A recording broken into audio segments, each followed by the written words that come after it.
दोस्तों ये है हमारी एक बहुत ही तगड़ी नेचुरल ट्रांसफॉर्मेशन। यहाँ आप देख सकते हो फिजिक पहले ऐसी थी, बाद में ऐसी हो गई है। शोल्डर्स में साइज कितना ज़्यादा है, एब्स कितने क्लियर दिख रहे हैं क्योंकि बॉडी फैट अच्छा खासा ड्रॉप हुआ है, और मसल गेन होने के साथ साथ हमने फैट लॉस करवाया है। देखा जाए हर जगह पर आपको वी टेपर भी और बेहतर दिखेगी, आर्म्स में साइज भी ज़्यादा दिखेगा। इसके बाद एक ये ट्रांसफॉर्मेशन थी, मैंने लास्ट अपडेट में भी बताई थी, बट अभी और तगड़ी बॉडी हो चुकी है और एकदम लो हो चुके हैं बॉडी फैट परसेंटेज में। ये इनका शोल्डर कैप आप देखो कितना तगड़ा है, लैट्स कितने बड़े दिख रहे हैं, चेस्ट में डेफिनेटली डेफिनेशन ज़्यादा बड़ी है, पेट में एक एक एब आपको दिखेगा और ऑब्लिक्स भी तगड़े हैं। ये सारे क्लाइंट्स नेचुरली ट्रांसफॉर्म कर रहे हैं। हम लोग हमेशा बोल के बताते हैं कि कौन एनहेंस्ड है कौन नेचुरल है, और हम लोग दोस्तों एनहेंस्ड कोचिंग भी देते हैं। फिलहाल अगर आपको भी खुद को ट्रांसफॉर्म करना हो तो हमारी नेचुरल कोचिंग का प्राइस है ये, और इसमें कोई ज़रूरी नहीं है कि आपको सब लोगों को हम लोग वे प्रोटीन ही देते हैं। कई सारे ऐसे लोग हैं जिनको हम एल कार्निटाइन, वे प्रोटीन या तरह तरह के सप्लीमेंट्स देना अवॉइड करते हैं क्योंकि ज़रूरत ही नहीं होती है। ये डिपेंड करेगा कि आपकी रिक्वायरमेंट और आपकी पॉकेट कितना अलाउ करती है। कम बजट है ना, तो भी हम उसमें डाइट तैयार करके देते हैं, तो आप लोग हमें डीएम कर सकते हो और खुद को इस तरीके से बदल सकते हो, और हम आपको फुल सपोर्ट करेंगे हर एक तरीके से ट्रांसफॉर्मेशन के अंदर। 15 दिन रह गए 2025 ओलंपिया होने में, और यहाँ पर हम लोग कर रहे हैं दोस्तों इस वीडियो के साथ मेंस ओपन बॉडी बिल्डिंग की प्रिडिक्शन। ये हमारा एक तरीके से रिचुअल समझ लो, पिछले 4 साल से हम लोग लगातार ये वीडियो बनाते आ रहे हैं, और इस बार हम ये देख सकते हैं कि टोटल एथलीट्स क्वालिफाइड जो हैं इस साल का ओलंपिया खेलने के लिए वो है 21। वीडियो को प्रिसाइज और रेलेवेंट बनाने के लिए मैं उन एथलीट्स की बात करूंगा जिनकी बात करनी सबसे ज़्यादा ज़रूरी है, मेनली जिनको आप सुनना चाहते हो। हमें ये पता है कि हार्डी अब यूएस आ चुके हैं, हैनी के साथ वो ट्रेनिंग कर रहे हैं। हार्डी को यूएस लाने के लिए इस बार ओलंपिया का पूरा बहुत बड़ा हाथ था, यानी कि टाइलर मैनियन, जिम मैनियन, ओलंपिया के owner Jake would, Olympia president, ये सब लोगों ने भी मेक श्योर करा कि हार्डी यूएस आए। ये सिर्फ हैनी रम्बॉट की वजह से इस बार नहीं हुआ है कि हार्डी यूएस आए हैं। वीडियो को इस बार हम एक नए तरीके से बनाने वाले हैं। इस वीडियो को मैं 2 हिस्सों में तोड़ देने वाला हूँ। पहला हिस्सा लास्ट ईयर के रिजल्ट्स और दूसरा प्रिडिक्शन, जिसमें हम अपडेट्स भी रखेंगे। यहाँ पर हम लोग पहले हिस्से के साथ आगे बढ़ते हैं। ये बहुत ही सिंपल सेक्शन है। पिछले साल 10वें नंबर पे आए थे अकीम विलियम्स, जो बहुत ज़्यादा इंप्रूव्ड, बहुत अच्छी फिजिक अपनी लेकर के आए थे। 9वें पे चले गए थे ब्रैंडन करी, जो अपनी लाइफ की वर्स्ट एवर फिजिक लेकर के आए थे, और 8वें पर इनसे ऊपर आ गए थे राफेल ब्रांडियो, जिन्होंने अगेन बहुत अच्छी एक फिजिक दिखाई और जो एक्चुअली में इंप्रूव करके आए थे। इसमें 7वां नंबर लगा था विलियम बोनैक का, जो छोटे लेकिन बहुत high quality, highly conditioned muscles के साथ में अपनी बॉडी को दिखा गए, और इसीलिए यहाँ पर कई सारे एथलीट्स को अपने नीचे दबा दिया था उन्होंने। 6ठे नंबर पर यहाँ पर हंटर लब्राडा गए, और हंटर की फिजिक हमेशा की तरह ही एक राउंड बड़ी फिजिक थी, लेकिन हमेशा की तरह ही श्रेडेड टू बोन नहीं थे, इसीलिए 6ठे नंबर पर चले गए, जो उनका एक परमानेंट सा स्पॉट नजर आता है। 5वें नंबर की बात करें तो ये लगा था एंड्रयू जैक्ट का। काफ़ी सारे लोगों को उम्मीदें थी कि एंड्रयू जैक्ट मिस्टर ओलंपिया बनेंगे, लेकिन सीधा 5वें नंबर पे इसलिए चले गए क्योंकि पीक नहीं कर पाए थे ओलंपिया में, और बॉडी में कई सारे फ्लॉज और फैक्टर्स थे जो उनको नीचे खींच गए। 4था नंबर लगा सरप्राइजिंगली मार्टिन फिट्जवाटर का। इन्होंने अपना पहला ही ओलंपिया पिछले साल खेला और पहले ही ओलंपिया में सीधा 4थे नंबर पर आ गए, यानी ये कितनी बड़ी अचीवमेंट है, और सारे पुराने दिग्गज एथलीट्स को आपने हरा दिया, विलियम बोनैक, ब्रैंडन करी, अकीम विलियम्स को। तो ये तो एक बहुत बड़ी अचीवमेंट थी मार्टिन के लिए। 3रे नंबर पे डेरेक लंसफर्ड चले गए थे, जो रेनिंग मिस्टर ओलंपिया थे। सोचो मिस्टर ओलंपिया खुद ही हार गया और 3रे पे चला गया, और ये एक ऐसी हार थी जिसको कि बस ये रोते रोते ही एक्सेप्ट कर पा रहे थे। शो खत्म होने के बाद डेरेक की आंखों में आंसू थे। एट द सेम टाइम ये इतने ज्यादा डिहाइड्रेटेड थे, इनकी आंखों से आंसू भी नहीं आ रहे थे। ये बात भी इन्होंने बोली थी। ओवर डाइटिंग कर ली और मसल्स इतनी लूज कर दी कि एकदम फ्लैट बॉडी थी इनकी ओलंपिया वाले दिन, इसीलिए सॉफ्ट भी दिख रहे थे, छोटे भी दिख रहे थे। इसके बाद हमें साफ पता है क्या हुआ था।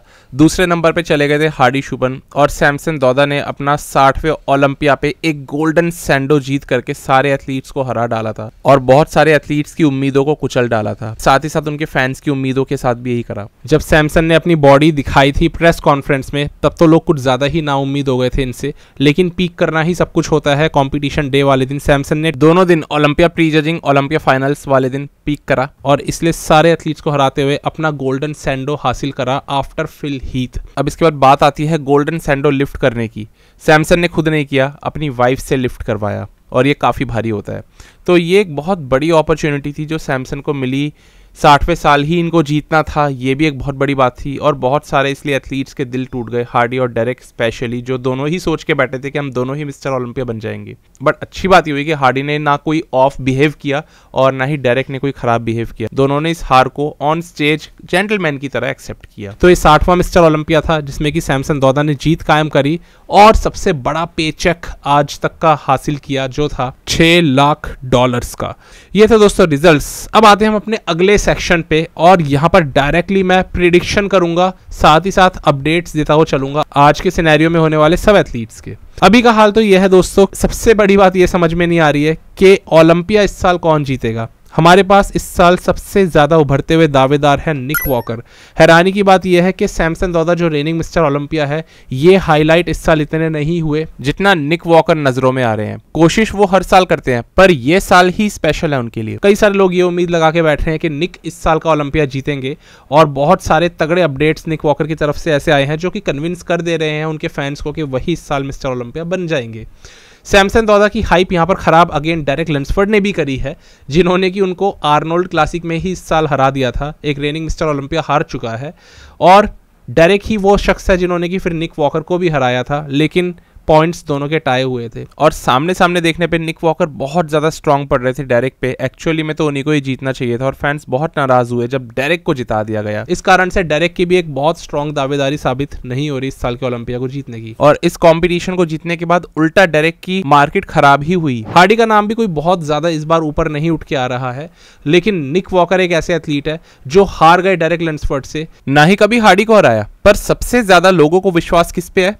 इन्हीं निक वॉकर पे है। तो ये सिचुएशन होती है दोस्तों जो क्रिएट ऑटोमेटिकली हो जाती है। तो ऐसा करते हैं, सबसे पहला अपडेट हम लोग निक वॉकर का ही रख लेते हैं। निक ने जो अपना सबसे ज्यादा कॉन्फिडेंस इस बार दिखाया वो पिट्सबर्ग प्रो जैसे शो में दिखाया। च्युइंगम खाते हुए पूरा शो खेल लिया और दिखा रहे थे अपने अंदर का कॉन्फिडेंस। ये चीज हमने इससे पहले कभी देखी नहीं किसी एथलीट में, जो इस तरीके से अपना एक समझ लो कैरेक्टर पोर्ट्रे कर रहा है कि मैं देखो डोमिनेटिंग तो हूं ही, लेकिन मेरे आसपास कौन खड़ा हो रहा है मुझे उससे कोई फर्क नहीं पड़ रहा, जबकि उनके साथ में डेरेक खड़े हुए थे। तो निक बहुत ज्यादा कॉन्फिडेंट एथलीट है, जो करना चाहे जिस तरीके से अपने हिसाब से चलते हैं वो, और ये चीज सारे फैंस को पसंद आती है उनकी। पूरे पिट्सबर्ग में उनका कहीं कॉन्फिडेंस नहीं टूटा, सिर्फ एक जगह, जब वो हारे तब उनके चेहरे पे जो एक नर्वसनेस, एक मायूसी थी, जो उम्मीदें टूटने का एक दर्द होता है, वो दर्द दिख रहा था। और डेरेक एक ऐसे विलन बन गए जो सबकी नजरों में चुभने लगे। एकदम टाई हुआ था ये शो। इसमें डेरेक एक्चुअली पॉइंट्स के ऊपर नहीं बल्कि सिर्फ जजेस के एक डिसीजन के ऊपर जीते। जजेस को हमेशा से एक ऐसे इंसान को जिताना होता है फाइनल्स में जिसको उन्होंने कम मार्क्स दिए होते हैं, पर वहीं प्री जजिंग में निक को कम स्कोर्स मिले थे। पर प्री जजिंग वालों को ये लोग नहीं पूछते हैं, अकॉर्डिंग टू रूल फाइनल्स में ही किसके कम स्कोर है उसी को जिताते हैं। लेकिन फिर भी जब टोटल मार्क्स निकाले गए तो डेरेक और निक के सेम थे, इसीलिए ये शो टाई माना गया और निक वॉकर को इस शो का हीरो माना गया। यही शो था सबसे बड़ा रीजन जिस वजह से निक अब ओलंपिया के भी हीरो बन चुके हैं। और फिर बस डेरेक को एक बात और बोलनी थी और उन्होंने कह दिया कि मेरी वजह से निक को ये अपॉर्चुनिटी मिली है कि लोग उनको हीरो समझ रहे हैं, क्योंकि मैं पिट्सबर्ग में आके खड़ा हुआ था उनके सामने। बस ये बोलते डेरेक नजरों से और उतर गए फैंस के। खैर, हम बात कर रहे थे निक वॉकर की। इनके अपडेट्स में निगाह डालते हैं। निक ने काफी इंप्रूवमेंट कर लिया दोस्तों पिट्सबर्ग से लेके अभी तक, और अब साइज निक का इतना ज्यादा हो गया है जो क्लियरली विजिबल हो रहा है उनके बाइसेप्स में, उनकी बैक में। उनके लेग्स बहुत बड़े हो चुके हैं और डेंसिटी और राउंडनेस पूरी बॉडी में ऐसी फैलती जा रही है कि लग रहा है मान लो निक 300 पाउंड से भी ऊपर के मास मॉन्स्टर हैं। निक ने फिलहाल ये बोला कि मेरा वजन स्टेज पर इस बार 10 LBS ज़्यादा आने वाला है और 10 LBS प्योर मसल्स का ज़्यादा आना बहुत बड़ा फैक्टर बनेगा निक को जिताने में इस साल के ओलंपिया में। अब यहाँ पर हम अगर अगले एथलीट की बात करें तो सैमसन दौदा जीतने के लिए बहुत दम लगा रहे हैं। सैमसन ने हाल ही में एक अपडेट के दौरान ये बोला कि मैं श्रेडेड आने की पूरी कोशिश करूंगा इस बार। हम सब ने इस साल विटनेस किया था, सैमसन ने अभी से 3 हफ्ते पहले एक गेस्ट पोजिंग करी थी। आज तक की लाइफ की सबसे बेस्ट शेप उन्होंने इस गेस्ट पोजिंग में दिखाई। इतने रेडी थे जितना कि स्टेज पर नहीं होते हैं। प्रॉपर टैनिंग, पोजिंग ट्रंक्स बिल्कुल कंपटीशन डे वाले दिन जो पहनते हैं वही पहने थे, और बहुत सुप्रीम कंडीशनिंग। इसमें गौर करने वाली बात यह थी कि एक बॉडी बिल्डर इस गेस्ट पोजिंग में इतना श्रेडेड आया था 5 हफ्ते पहले जितना कि स्टेज पे श्रेडेड नहीं आता है। तो फिर 5 हफ्ते बाद क्या होगा? फिलहाल सिचुएशन ये है कि निक वॉकर को सब लोग मिस्टर ओलंपिया मान रहे हैं, लेकिन सैमसन को ज्यादा लोग नहीं काउंट कर रहे हैं एज मिस्टर ओलंपिया। पर ये एक बहुत बड़ा हिंट आपको देकर के चल रहा हूँ कि ये एथलीट अभी कहाँ होगा, ये बस सोच लो। सैमसन के इस बार आर्म्स इतने बड़े हैं, शोल्डर्स, बाइसेप्स, ट्राइसेप्स जितने पहले कभी नहीं रहे। ये फैक्ट बात बता सकता हूँ, ये इंप्रूवमेंट्स क्लियरली देखे जा सकते हैं। ये सैमसन का वीक पॉइंट था आर्म्स, पर इस बार के अभी एक्सरसाइज ट्रेनिंग में सब कुछ साफ साफ दिख रहा है कि सैमसन ने काफी साइज पुट ऑन कर लिया है और श्रेडिड आने के लिए इस बार ये एथलीट कुछ भी करने को तैयार है। इतना वीक है अपनी लाइफ में, इतना वीक इन्होंने कभी फील नहीं करा और अपनी बेस्ट प्रेप एवर आज तक की ये बता रहे हैं। बॉडी में कम से कम खाना जा रहा है, ज्यादा से ज्यादा कैलोरीज बर्न की जा रही है और तब भी बॉडी आपको एकदम फ्लैट दिखनी चाहिए, पर दिखेगी नहीं। इसका मतलब जब ये एथलीट कार्ब लोडिंग करेगा तो ये एथलीट कुछ भयंकर साइज लेकर के आएगा। यहाँ पर अगर अगले एथलीट हार्डी शुपन के ऊपर हम लोग चले, हार्डी आ चुके हैं यूएस। 1 महीना पूरा दुबई में गुजार देने के बाद इतना लंबा वेट करा है उन्होंने दुबई में ताकि वीजा मिल जाए यूएस के लिए, और 7 साल लगातार अमेरिका आने के बाद भी हार्डी के लिए जो वीजा का प्रोसेस है ना, वो स्क्रैच से ही स्टार्ट होता है, यानी शुरुआत से। उनको कोई इस चीज़ का एडवांटेज नहीं है कि पहले कई बार विजिट कर चुके हैं। फिलहाल यूएस में है और डेलिस में अपने कोच हैनी के साथ ट्रेन कर रहे हैं। टेक्निकली स्पीकिंग हैनी अब इनके पुराने कोच है, लेकिन प्रैक्टिकली ये देखा जा सकता है कि हैनी ही इनके अभी के भी कोच हैं, वो हमेशा इनके कोच रहेंगे। हैनी तो ऐसे है मतलब पूरा ओलंपिया खत्म भी हो जाएगा ना, उसके बाद घर तक भी छोड़ करके आएंगे हार्डी शुपन को। ये बॉन्ड इतना स्ट्रांग है इन दोनों एथलीट और कोच का। वो तो बस ये है कि हैनी क्योंकि एक वो बोझ नहीं चाहते थे, एक मेंटल प्रेशर कि लोग एक्सपेक्ट करें कि उनका एथलीट टॉप पे आए, इसलिए उन्होंने कोचिंग से एक वो बैक ऑफ वाली एक चीज़ कर ली थी। लेकिन फिर भी उन्होंने ये बात बोली थी कि मैं ट्रेनिंग तो देता ही रहूंगा, मैं कोचिंग तो देता ही रहूंगा, और वो चीज़ दिख रही है। और किसी एथलीट के लिए तो फिर भी नहीं कह सकते, पर हार्डी को तो ये पूरा अपने साथ रखते हैं और अभी भी उसी तरीके से कोचिंग देते हैं जैसे कि आज तक देते आए। हम लोग हार्डी की बॉडी की बात कर लेते हैं। इस साल हार्डी थोड़े से बड़े दिख रहे हैं अपडेट्स में, पर फिर भी इन्होंने अपनी पूरे तरीके से बॉडी शो नहीं करी जैसे डायरेक्ट सैमसन निक कर चुके हैं। एकदम छुपा के चल रहे हैं हार्डी अपने आप को। पिछले साल हार्डी नाराज हुए थे हारने पर और उन्होंने बोला था कि कंडीशनिंग की और क्वालिटी की वैल्यू नहीं है, सिर्फ साइज को ही जजेस देखते हैं। तो अब जहां तक है हार्डी इस साल साइज को चेस कर चुके होंगे, जितना प्रेप करनी होगी अब तो कर ही चुके होंगे। देखते हैं स्टेज पे कैसे दिखेंगे। अभी तक इन्होंने क्योंकि अपनी बॉडी नहीं दिखाई है तो हम भी क्लियरली ये नहीं बोल सकते कि हार्डी के इंप्रूवमेंट्स कितने हुए हैं पिछले 1 साल में। हार्डी को मेनली चाहिए राउंडनेस, जो स्टीव हमेशा से कंप्लेंट करते आए हैं उनके आर्म्स में और उनके शोल्डर्स, हार्डी के लेग्स भी इवन। ये वो चीज़ें हैं जो सैमसन को ऊपर रखती हैं और हार्डी को थोड़ा सा नीचे रख देती हैं।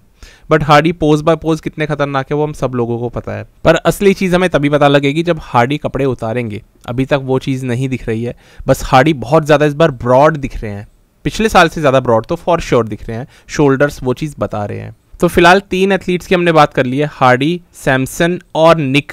खैर अब इनके अलावा एक चौथा एथलीट भी है जो इस साल मैंने बताया कि विलन बन चुके हैं, स्पेशली निक वॉकर को अपॉर्चुनिटी देने के बाद। उनकी बॉडी कैसी दिख रही है ये हमने अभी तक भी बात नहीं करी है, अब जरा वो भी तो बात करें। तो डेरेक का अभी नाम बहुत दबा हुआ है इस साल के ओलंपिया में, इतना दबा हुआ है कि मोमेंटम है ही नहीं उनके पास में। और इस बार डेरेक ने अपनी बैक दिखा दिखा के अपने इंस्टाग्राम पे अपनी हाइप भी नहीं बनाई, नहीं तो हर साल अपने बैक शॉट्स डाल डालकर फैंस को इतना एक्साइटेड कर दिया करते थे कि लोग कुछ तो ऐसे थे जो उनको मिस्टर ओलंपिया मान लिया करते थे। इस बार तो वो चीज भी नहीं है, इसीलिए मार्केट में कोई बात ही नहीं है उनकी। अभी ये इनका एक बैक शॉट जाके आया है और ये कुछ खास है नहीं, बहुत सॉफ्ट बैक है, छोटी भी है, कुछ ऐसा नहीं है जो इससे पहले हमने इससे बेहतर ना देखा हो। लेकिन अब यहाँ पर आ जाता है एक बहुत बड़ा लेकिन, एक ऐसा फैक्टर है जिसको लोग कंसीडर कर ही नहीं रहे हैं, वो रखता हूँ अब आपके सामने। डेरेक क्रिस असीटो के अंडर इस साल आए और आर्नोल्ड जीत लिया, बेस्ट एवर बॉडी दिखा दी।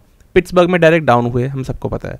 पर एक चीज़ हमें याद रखनी चाहिए कि क्रिस असीटो का एक प्रोटोकॉल है कि उनके एथलीट्स शो से पहले तक ना बिल्कुल सॉफ्ट और स्क्वीज्ड आउट दिखते हैं। यही चीज़ शॉन रोडन के साथ थी और यही चीज़ अभी हमें डेरेक लंसफोर्ड के साथ भी दिख रही है। उनके अंदर साइज और फुलनेस वो दिख ही नहीं रही जो उनमें आमतौर पे हर साल वैसे भी इस टाइम तक होती है। लेकिन हमें ये पता है कि असीटो एंड में क्या करवाते हैं। उनके क्लाइंट्स जैसे कि अली बिलाल जो इस साल के आर्नोल्ड तक बिल्कुल हार जाने के मन से ही आर्नोल्ड खेलने उतरे थे, उनका साइज कुछ नहीं आने वाला था आर्नोल्ड में, पर क्या आया था वो हमने देखा। बेस्ट एवर शेप थी आज तक की। सेम डेरेक के साथ हुआ, डेरेक ने भी ये क्लेम किया कि मेरी बेस्ट एवर शेप है आज तक की लाइफ की जो मैंने आर्नोल्ड में दिखाई।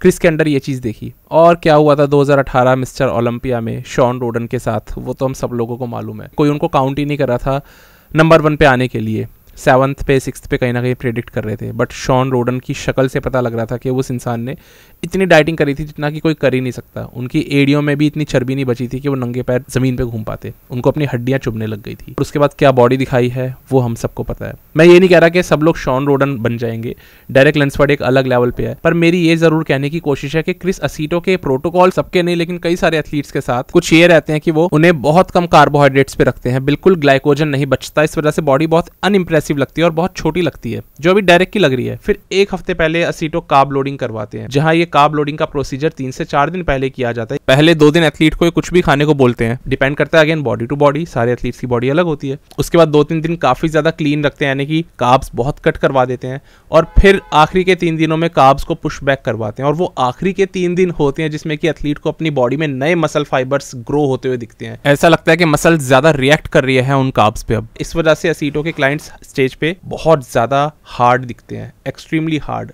तो डायरेक्ट इस बार मुझे तो ये लग रहा है कि बिल्कुल ब्लाइंडली खेल रहे हैं असीटो के ऊपर, पूरा ट्रस्ट करके, जैसे कि हर एक एथलीट को अपने कोच पे करना ही पड़ता है। इसी तरीके से अली ने भी ब्लाइंड ट्रस्ट किया था, तो उनकी बॉडी बहुत तगड़ी थी। तो इस बार भी इसलिए डायरेक्ट आपको अभी तक भी इंप्रेसिव नहीं दिख रहे हैं। तो डायरेक्ट एक ऐसे पैकेज पे है जो अनप्रिडिक्टेबल पैकेज है। ओलंपिया वाले दिन बहुत सॉफ्ट भी आ सकते हैं, खराब बॉडी भी ला सकते हैं, और ओलंपिया वाले दिन शायद सबसे बड़ा सरप्राइज ही वो लेकर के आ जाए, हम लोग निक वॉकर करते रह जाए और डेरेक लैंसफोर्ड नंबर 1 पे आ जाए। क्योंकि एक बात याद रखो, डेरेक को फेवर करते हैं जजेस। जब एक अच्छे खासे निक वॉकर को जजेस ने नहीं जिताया, डेरेक लैंसफोर्ड को जिता दिया। लोगों ने कहा चीटिंग है, चीटिंग है।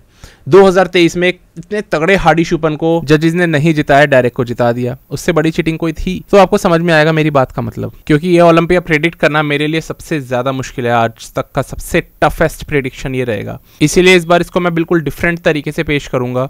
हम यहाँ पर 13th नंबर से प्रेडिक्शन स्टार्ट करेंगे और सिर्फ 5th नंबर तक ही जाएंगे। इसके बाद टॉप 4 में से एक हमें डिसाइड करना पड़ेगा कि कौन जीतेगा, क्योंकि 25% चांस है डेरेक लैंसफोर्ड के जीतने के, 25% ही हार्डी के, इतने ही निक वॉकर और इतने ही सैमसन के। ये पहली बार देखा जा रहा है कि मिस्टर ओलंपिया एक 4-मैन शो है, ना कि 2-मैन शो या 3-मैन शो है। प्रिडिक्शन से पहले एक 6th नंबर की मैं कंफर्मेशन पहले ही दे दूं, क्योंकि वो हमें प्रिडिक्ट करने की जरूरत नहीं है। ऑलरेडी अर्स ने बोल दिया था कि 6ठे नंबर पे तो मैं ही आऊंगा, वो उन्होंने अपने आप ही क्लेम कर दिया है। तो आई थिंक अब मैं 6ठे पे अगर ब्रेंडन को रखने वाला था तो वो नहीं रख पाऊंगा, क्योंकि अर्स को पहले से ही पता है कि वो कहाँ आने वाले हैं इस साल। खैर दोस्तों, ये मजाक छोड़ते हैं और स्ट्रेट 13वें नंबर से प्रिडिक्शन स्टार्ट करते हैं। मुझे लगता है 13वें नंबर पे आ सकते हैं विटाली युगोल्निकोव, यानी गुड वीटो। गुड वीटो की बॉडी दोस्तों बहुत ज्यादा फ्रीकी है, बट बैलेंस्ड नहीं है। इसी वजह से उनको मैं यहाँ पे रख रहा हूँ, क्योंकि गुड वीटो के पास में बहुत तगड़े लेग्स हैं और हैमस्ट्रिंग्स तगड़े हैं, ग्लूट्स भी बहुत अच्छे हैं, फ्रंट बॉडी बहुत अच्छी लगती है जब ये फ्रंट डबल बाइसेप करते हैं, बैक लेट स्प्रेड में बहुत अच्छे लगते हैं। अब बात करते हैं जहां ये अच्छे नहीं लगते। गुड वीटो की खामियां तब नजर आती है जब इस साइड एंगल से चेस्ट पोज करने लगते हैं। इनकी चेस्ट में साइज नहीं है, और वो साइज ना होना ही एक इनकम्प्लीटनेस की निशानी है। शोल्डर्स में राउंडनेस नहीं है, आर्म्स छोटे हैं, तो अपर बॉडी बैलेंस में लैक करती है as compared to lower body. And mainly गुड वीटो इंस्टाग्राम बॉडी बिल्डर है। सेम माइकल क्रिजो के साथ में भी केस है, वो भी एक इंस्टाग्राम बॉडी बिल्डर है, क्योंकि इंस्टाग्राम पे ये दोनों को पता है कि अच्छे से नजर कैसे आना है। एक खराब से खराब पोज भी इनका इतना तगड़ा लगता है मानो ये फिलहीत को भी हरा दें, बट रियलिटी में जब ये स्टेज पे आते हैं तो ये बहुत ज्यादा वीक दिखते हैं। और अभी तक भी इन एथलीट्स ने अपनी वीकनेसेस पे काम नहीं करा। माइकल क्रिजो ने तो 1% काम नहीं करा है, गुड वीटो फिर भी थोड़ा थोड़ा कर रहे हैं। तो हो सकता है 13वें से 12वें नंबर पे भी ये आ जाए। अभी तो काफी अच्छे लग रहे हैं, क्योंकि इंस्टाग्राम पे अपने स्ट्रॉन्गेस्ट पोजेस ही दिखा रहे हैं, लेकिन अभी के लिए मैं इनको 13th पे ही प्रिडिक्ट कर रहा हूँ। 12th मुझे लगता है रीगन ग्राइम्स का नंबर लग सकता है। रीगन इस साल काफ़ी अच्छे दिखाई दिए, बल्कि अपनी सबसे बेस्ट शेप में न्यूयॉर्क के अंदर वो दिखाई दिए थे, लेकिन रीगन अभी भी लैक करते हैं डेंसिटी, उनकी मसल्स ठोस नहीं है। रीगन के लेग्स काफ़ी दबे हुए हैं, और फ्रंट से जब वो पोज करते हैं तो फ्रंट के पोजेज उनके सारे वीक लगते हैं। बॉडी बेसिकली डेंसिटी में काफ़ी लैक करती है, तो सॉफ्ट बॉडी दिखेगी स्टेज पर उनकी।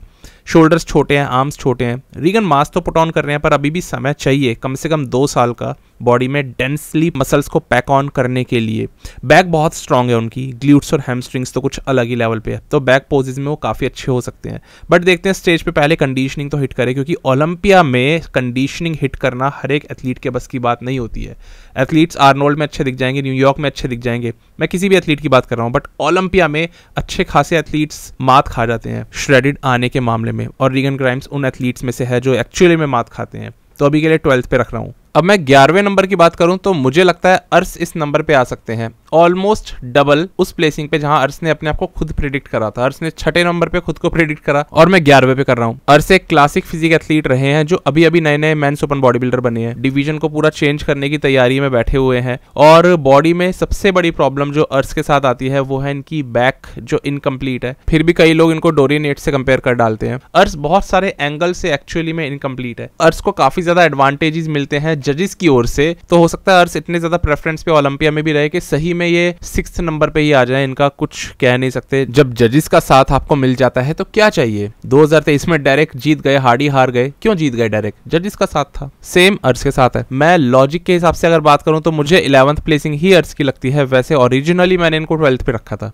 बट मुझे लगता है रीगन इनसे नहीं जीत पाएंगे। रीगन पे डेंसिटी है ही नहीं। और सबसे बड़ा एडवांटेज लेकर आते हैं और वो है कि इनकी मसल्स ठोस हैं और मसल सेपरेशन भी बहुत अच्छा है। रीगन ग्राइम्स एकदम सॉफ्ट होते हैं स्टेज पे और ना ही उन्हें पोजिंग आती। अर्श बहुत कॉन्फिडेंटली पोज हिट करते हैं, उस चीज का फर्क होता है, इसलिए मैंने अर्श को ऊपर रख दिया उनसे। अब हम चलते हैं दोस्तों 10th नंबर पे। मुझे लगता है यहाँ पे अकीम विलियम्स आ सकते हैं। अकीम कभी भी जजेस की प्रेफरेंस पे रहे नहीं, जबकि वो प्योर बॉडी बिल्डर है। अर्श जिस हिसाब से प्रेफरेंस पे रहते हैं जजेस के, अर्श कहीं ना कहीं अकीम विलियम्स को भी हरा सकते हैं, क्योंकि जजेस का कुछ नहीं पता। उनकी प्रेफरेंस पे जो एथलीट चढ़ जाता है वो परमानेंट हो जाता है। फिर भी अभी के लिए मैं अकीम को 10th पे ही रखता हूँ। अकीम की फिजिक मुझे तो बहुत पसंद है। हर साल आर्नोल्ड क्लासिक में कुछ नए लेवल की कंडीशनिंग और एकदम पेपर थिन स्किन ये दिखाने लग जाते हैं। अब तो अकीम कम से कम इसी पोजीशन पे आते जा रहे हैं कि नई क्वालिटी वाली मसल्स दिखा रहे हैं जो वो कभी दिखाने के लिए नहीं जाने गए। और ये बड़ी बात होती है। आपका बॉडी नेचर नहीं है, आप उसके खिलाफ जाकर के एक ऐसी बॉडी दिखा रहे हो जो बहुत ज़्यादा टफ है अचीव करनी, क्योंकि ब्रेंडन करी आज तक कभी श्रेडिड ड्राई नहीं आए, सैमसन दादा आज तक कभी श्रेडिड नहीं आए, बट अकीम अब आने लग गए हैं। ये कितना ज़्यादा छिलके आ रहे हैं, एक मास मॉन्स्टर होते हुए भी क्वालिटी वाली मसल्स ला रहे हैं। ये है अकीम विलियम्स। इनके बहुत ज़्यादा अपडेट्स अवेलेबल नहीं रहते हैं, फिलहाल ये कुछ अपडेट्स है और इसमें अच्छे लग रहे हैं। आमतौर पे इतने इंप्रेसिव नहीं दिखते अपडेट्स में, क्योंकि ये इंस्टाग्राम बॉडी बिल्डर नहीं है, ये स्टेज पे अपनी फिजिक दिखाना जानते हैं। बट अभी भी आप देखो तो सही फिजिक दिख रही है, थिक भी है और पील्ड भी है। मुझे लगता है कि इस एथलीट को थोड़ा और जजेस को ऊपर पुश करना चाहिए, लेकिन क्योंकि इनकी बैक हमेशा से वीक रही है, लेट्स अभी भी स्मॉल है, तो अकीम इस वजह से थोड़ा पीछे रहते हैं। मैं इन्हें और ऊपर रखना चाहता था पर जजेस इनको और ऊपर नहीं रखने देते हैं, इसीलिए इनको अभी 10th पे रख रहा हूँ। 9वें नंबर की बात करूँ, ये आता है टोनियो बर्टन का नाम। मुझे लगता है टोनियो आ सकते हैं इस पोजीशन पे, क्योंकि टोनियो ने बहुत ज़्यादा इंप्रूवमेंट कर लिए हैं पिछले 1-1.5 सालों से। अभी इनके लैट्स जो काफ़ी वीक थे थोड़े से वाइड होते जा रहे हैं और टोनियो की अपर बॉडी में थोड़ी सी विड्थ पहले से आती जा रही है ज़्यादा, तो अपडेट्स इनके इंप्रेसिव है। हालांकि टोनियो के चेस्ट में कभी फाइबर्स नहीं दिखते हैं, बहुत ज़्यादा मसल सेपरेशन नहीं दिखता है अपर बॉडी में, लेकिन फिर भी टोनियो एक हार्ड, एक राउंड बॉडी दिखाने के लिए जाने जाते हैं। कहीं ना कहीं वही जो एक लैट्स वाली चीज़ थी वो इनकी अब ठीक होती जा रही है। स्मॉल लैट्स अब थोड़े वाइड होते जा रहे हैं और अब इनको हम एक मेंस ओपन बॉडी बिल्डर कह सकते हैं। बाइसेप्स में भी पीक अच्छा है, लेग्स भी इनके अच्छे सेपरेटेड होते हैं, तो बॉडी बहुत ही बैलेंस में आती है। अपर बॉडी लोअर बॉडी में कोई मिसमैच नहीं है इनकी। बैक भी अच्छी है, तो टोनियो 9वें नंबर पे आ सकते हैं मेरे हिसाब से। मैं तो हालांकि इनको 8वें पे रखना चाहता था, बट ऊपर के एथलीट्स ज़्यादा प्रेफरेंस पे रहते हैं जजेस के लिए हर साल। 8वें नंबर पे चलते हैं, तो यहाँ आ सकते हैं विलियम बोनैक। विलियम का एक 11वां साल है ओलंपिया में खेलने का, बहुत लंबा समय हो जाता है ये। विलियम ने हालांकि काफ़ी इंप्रूवमेंट्स करे हैं पिछले कुछ महीनों में, लेकिन स्टिल विलियम की बॉडी में जो सबसे बड़ी एक कमी अब आती जा रही है वह उनकी मसल्स, जो अपना छोटी होती जा रही है, बॉडी में बैलेंस आउट हो रहा है। स्पेशली उनका ट्राइसेप छोटा हो चुका है काफ़ी ज़्यादा इस वाली तरफ का, और बैक अब उनकी ना एक्चुअली में छोटी हो चुकी है। लेफ्ट हैंड साइड के उनके लैट्स में साइज कम है, तो विलियम यहाँ पर एक डैमेज्ड मसल दिखा रहे हैं अपनी, जिस वजह से जजेस कभी भी प्रायोरिटी पे आपको नहीं रखते हैं। आमतौर पे तो ऐसा ही होता है, बट अभी विलियम का साइज भी अच्छा होता जा रहा है, तो इसलिए काफ़ी टफ है कि वो कहाँ पर आ सकते हैं प्रेडिक्ट करना। लेकिन विलियम ना यहीं पर ही 6ठे से 7वें 8वें नंबर के बीच में ही रहते हैं। सबसे बड़ी प्रॉब्लम यही है कि विलियम की बैक अब डिटोरिएट हो रही है और वहीं टोनियो बर्टन है ग्रो होते जा रहे हैं, तो ये भी पॉसिबिलिटी है कि टोनियो विलियम को हरा दे इस साल। मेरी प्रिडिक्शन अभी मैंने गलत कर दी हो, मुझे एक बारी को ऐसा लग रहा है, क्योंकि एक बॉडी बिल्डर करियर में ग्रो होता हुआ है, दूसरे बॉडी बिल्डर करियर में डाउन जाता जा रहा है, क्योंकि उनका एंड आ रहा है करियर का विलियम बोनैक की, तो फर्क तो आएगा ही ना। पर विलियम कहाँ पे खेल जाते हैं, बॉडी की क्वालिटी, वो सेपरेशन जो है ना शोल्डर्स में, चेस्ट में, वो नहीं है टोनियो के पास में। वो मसल मैच्योरिटी विलियम में जेनेटिकली बहुत ज्यादा है, जो टोनियो में है ही नहीं। उनको पता है पीक कैसे करना है। टोनियो तो अभी ऑफ आ जाएंगे, कुछ कह नहीं सकते ना नए एथलीट के साथ। ओलंपिया में अभी के समय सबसे तगड़ी कंडीशनिंग अगर कोई लाने वाला एथलीट है ना, 3 एथलीट्स बता सकता हूं मैं, एक हार्डी, एक विलियम, तीसरे निक। इनके अलावा कोई नहीं है जो सही में कंडीशनिंग की वजह से जाना जाता हो। तो इसलिए विलियम को मैंने इतना ऊपर रखा है। बाकी हाँ, इनको अपने फ्लॉज कम तो करने पड़ेंगे, नहीं तो इनकी प्लेसिंग हो सकता है 9th पे 10th पे भी इस साल के ओलंपिया में चली जाए।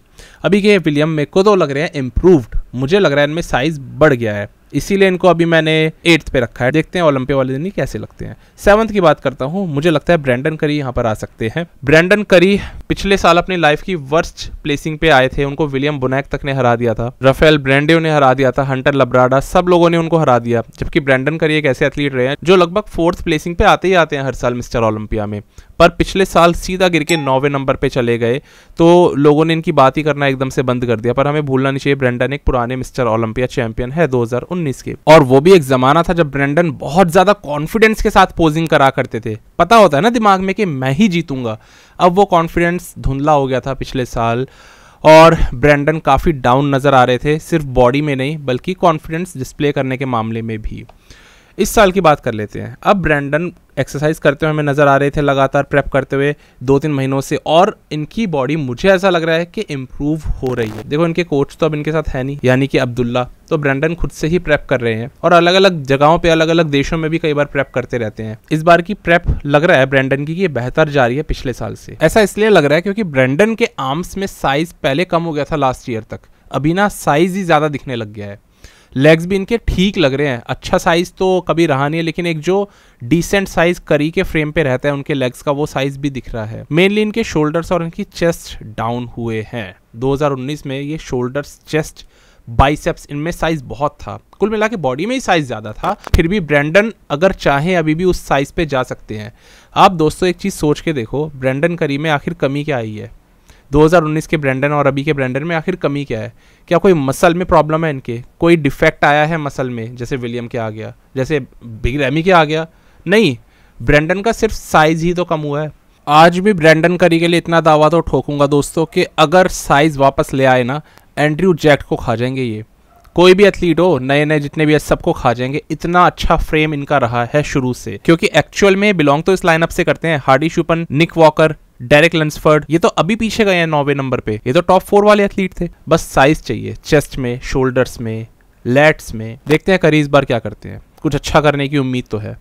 अभी के लिए 7th पे रख रहा हूँ। इसके बाद अगर मैं 6th नंबर की बात करूँ तो ये कंफ्यूजिंग प्लेस है, क्योंकि 6th और 5th टाई हो सकते हैं, कहीं पे भी कोई भी एथलीट आ सकता है। 2 एथलीट्स के नाम रखूंगा इसके लिए, मार्टिन और एंड्रयू जैक्ट। मुझे लगता है मार्टिन फिट्जवाटर इस साल 6th आ सकते हैं, क्योंकि वो इम्प्रूव नहीं हुए पिछले साल से अभी तक, बल्कि ये वाला साल 2025 का तो उनके लिए काफ़ी खराब साबित हुआ है। मार्टिन ने कहीं कोई अच्छी परफॉर्मेंस निकाल के नहीं दी। जहां पिछले साल ये निक वॉकर पे भारी पड़ने लग रहे थे और लोगों ने मार्टिन को फ्यूचर समझना शुरू कर दिया था, इस बार वही निक वॉकर कहां पहुंच गए पिट्सबर्ग में, और मार्टिन की रेपुटेशन जो थी पूरी खराब हो गई। मतलब ये पिट्सबर्ग प्रो ने इस बार का ऐसा लग रहा था कि सिर्फ निक वॉकर को उठाने के लिए ही काम करा है इस पिट्सबर्ग प्रो ने। डेरेक की रेपुटेशन खराब, मार्टिन की रेपुटेशन खराब हुई, और फिलहाल मार्टिन को कोई सीरियसली नहीं ले रहा है। पिछले साल के ओलंपिया में एक एथलीट डेब्यू करता है और आते ही 4th आ गया। ये बहुत बड़ी बात होती है ओलंपिया में 4th नंबर पे, यानी वर्ल्ड का 4th बेस्ट बॉडी बिल्डर होना। मार्टिन ने ये करके दिखाया था। उसके बाद सीबम को हरा दिया, ये कोई छोटी बात नहीं है, ये अपने आप में ही एक अचीवमेंट है। पर मार्टिन का ओवर कॉन्फिडेंस तब टूटा जब वो इस बार पिट्सबर्ग में एकदम खराब अपनी फिजिक लेकर के आए। मार्टिन के साथ ये समस्या इविल्स प्राग प्रो में दिखनी शुरू हो गई थी, जब उनकी बॉडी से पानी वहां पर भी बाहर आ रहा था। पर तब सीबम इतने कमजोर एक कंपेटिटर थे, एक प्योर बॉडी बिल्डर वो थे नहीं कि उनको हरा पाते। शॉन क्लैरिडा भी उनके आगे हल्के थे, तो इसलिए मार्टिन को वहां तो जीत मिल गई, लेकिन वहां से एक प्रॉब्लम जो एड्रेस कर लेनी इनको चाहिए थी वो नहीं करी इन्होंने, और वही प्रॉब्लम पिट्सबर्ग में इन्हें भारी पड़ गई। नतीजा पिट्सबर्ग से लेके अभी तक की इनकी हाइप हो चुकी है खराब। इस बात में एक बात तो समझ आ रही है कि मार्टिन के साथ है पीकिंग प्रोटोकॉल्स की समस्या। बॉडी में मास तगड़ा है, हर जगह से एक बॉडी बैलेंस में ज़्यादा करके इनकी दिखती है, एक थिक डेंस बॉडी है, बट इस एथलीट के पीकिंग प्रोटोकॉल्स में गड़बड़ है। पिट्सबर्ग में एकदम सॉफ्ट वाटरी थे, इविल्स प्राग प्रो में भी वाटरी थे। ओलंपिया में बस ये कर सकते हैं कि थोड़ी सी और ड्राई बॉडी अपनी लेकर के आ जाए, और वहाँ पर ये बचा सकते हैं अपनी एक रेपुटेशन जो डूब रही है। फिलहाल के लिए तो 6th पे रखता हूँ इन्हें मैं। 5th नंबर की बात करूं तो मुझे लगता है यहाँ पर आएंगे एंड्रयू जैक्ट फिर से। अब ऐसा लगने लग गया दोस्तों एंड्रयू जैक्ट का 5th प्लेसिंग एक परमानेंट प्लेस हो गया उनके लिए। पिछले साल जहां एंड्रयू जैक्ट के लिए सब लोग उम्मीदें लगा रहे थे, और एंड्रयू जैक्ट ने भी बोला था कि मैं बहुत सारे लोगों का दिल तोड़ने वाला हूं, वहां दिल तोड़ा इन्होंने, पर खुद अपना। और एंड्रयू को बहुत सारे लोगों ने मिस्टर ओलंपिया के तौर पर देखा भी था पिछले साल, लेकिन जैसे ही एंड्रयू उतरे स्टेज पे एकदम सॉफ्ट। सॉफ्टनेस की समस्या इनके साथ भी है, अकेले मार्टिन नहीं है, इसीलिए इन दोनों में मैं कंफ्यूज था। बट एंड्रयू जेनेटिकली सॉफ्ट नहीं है, इसका मतलब समझ रहे हो? एंड्रयू बस पीक सही से नहीं कर पा रहे इसलिए सॉफ्ट आते हैं, पर वैसे उनके पास हार्ड मसल्स हैं, जो एक एडवांटेज सैमसन दौदा तक पे नहीं है। इस साल का एंड्रयू का ग्राफ देख लेते हैं। अब आर्नोल्ड में इन्होंने खेला, तीसरी प्लेसिंग इनकी आई। बॉडी कुछ खास एकदम श्रेडिड नहीं थी, बट हाँ एंड्रयू ने इस बार सेड्रिक मैकमिलन के स्टाइल में पोजिंग करी थी, आंख पे पट्टी बांध के, और उन्हीं के पोजेस हिट करे थे, तो एक उन्होंने ट्रिब्यूट दिया था।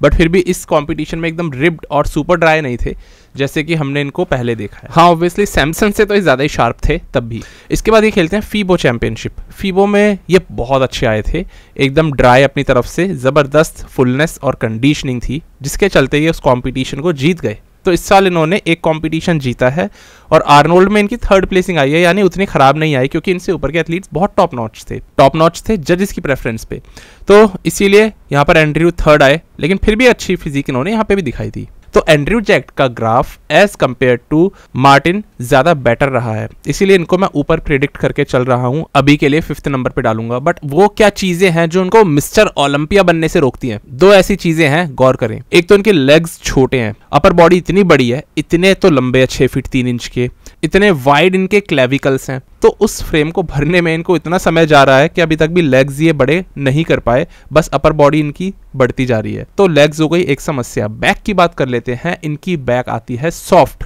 लैट्स में उतना साइज ही नहीं है और बैक में उतनी थिकनेस ही नहीं है कि इनको हम एक परफेक्ट मिस्टर ओलंपिया कंटेंडर के तौर पे देख पाए। ग्लूट्स और हैमस्ट्रिंग्स एंड्रयू की एकदम सॉफ्ट है, तो बैक पोजेस में एक मिस्टर ओलंपिया के दावेदार को स्ट्रांग होना चाहिए, और जब तक ये बैलेंस में चीजें नहीं आने वाली तब तक मिस्टर ओलंपिया बनना आसान नहीं होगा। 5th प्लेस अभी के लिए इनका। अब हम दोस्तों डायरेक्टली यहां से बात करेंगे 2025 का मिस्टर ओलंपिया कौन बनेगा। अभी भी इन चारों को लेकर के ऐसे फैक्टर्स हैं जो मैंने नहीं रखे, उसके बाद एक सेक्शन और रहेगा जिसमें कि मैं क्या सोचता हूं विनर किसे बनना चाहिए, वो सेक्शन भी रहता है। यहाँ पर दोस्तों हम इस वीडियो को अभी यहीं पर ही एंड कर रहे हैं, लेकिन पार्ट 2 आपको इसके साथ ही देखने के लिए मिल जाएगा, और वहां पर हम जानेंगे कौन इस साल मिस्टर ओलंपिया बन सकता है। बस अब आप अगला पार्ट इसके बाद डायरेक्टली लगा के देख सकते हो। तब तक के लिए स्टे ट्यून्ड, गुड बाय, शुक्रिया।